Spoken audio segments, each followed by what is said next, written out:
Hey guys, it's me Charlie and this is the Can We Talk podcast.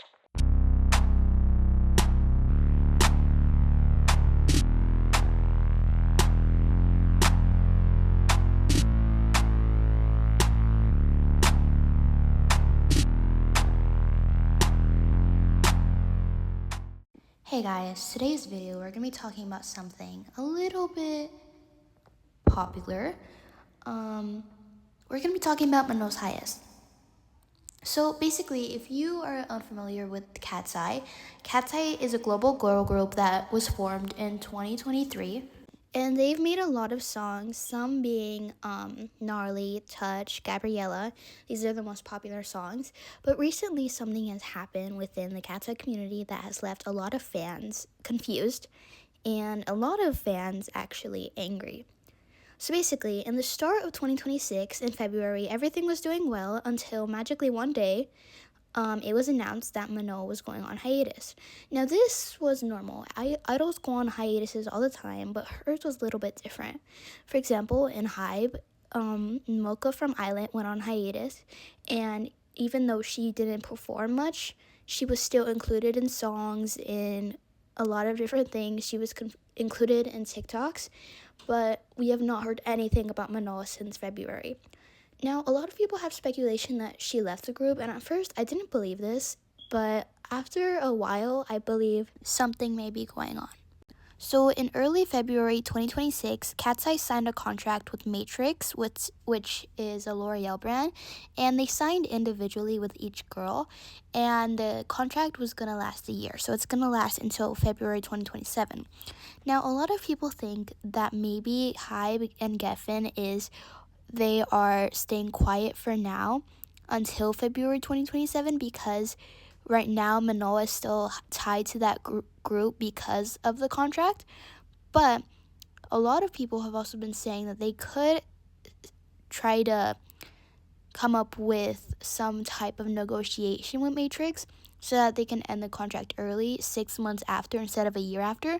So that would mean it would end in August 27th to be exact, which could allow Manon to actually leave the group and hybe and geffen to make a statement. Now, while that is my primary theory, I do not want to pit the girls against each other, and nowhere in this video am I saying that I think the girls were the reason for Manon's hiatus, especially because of the new information we got when they met the girl, and she asked, is Manon coming back? And I heard a lot of people heard Daniela say, I don't know, and that makes me believe that it was most definitely not the girls who started it or anything like that. But I actually have another theory that maybe it was Missy. And in this documentary, we heard her say a lot that she did not want Manon to be in the group. And we've seen that just from interviews and their interactions that she does not really like her. She doesn't think she belongs in the group. And she is actually facing a lot of backlash right now from the companies because they are saying they are not getting the correct sort of promotion. So I actually think if Missy did get fired, however, that is not a very high chance of happening. If she did get fired, I think Manon could come back. But that is just a secondary theory. I don't believe that Missy was the entire reason for her hiatus. But there actually has been a lot of drama surrounding the group, and I've heard a lot of theories saying oh, Megan and Laura caused Manon to leave, or they don't like her, this and blah blah blah. But at the end of the day, we don't know these girls at all, and what we've seen from them is that they are nice. So I'd like to believe that they did not have any association with it, but at the end of the day, we don't know, but that also means we shouldn't speculate anything. Those are just my primary theories. We don't know anything yet, but there actually has been a lot of mistreatment from hybe and geffen towards Manon that I'd like to talk about.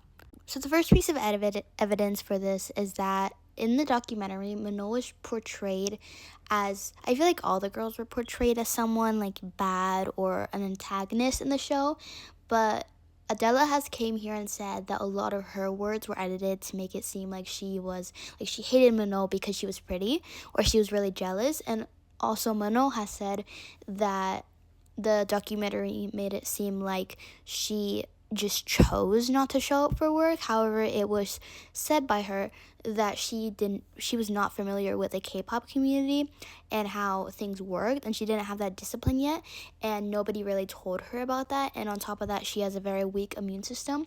So it kind of seemed like the documentary definitely was just trying to create some sort of drama so that people would pay attention more to KATSEYE or to Dream Academy. But at the end of the day, we do not know if those things are true. We don't know if they are lying or if what happened was real or not. But something I do know is that a lot of big corporations love to start drama in their shows between girls just so that people can watch it more. So I would definitely say that it's very plausible that what they're saying about those girls are wrong. So just take it with a grain of salt.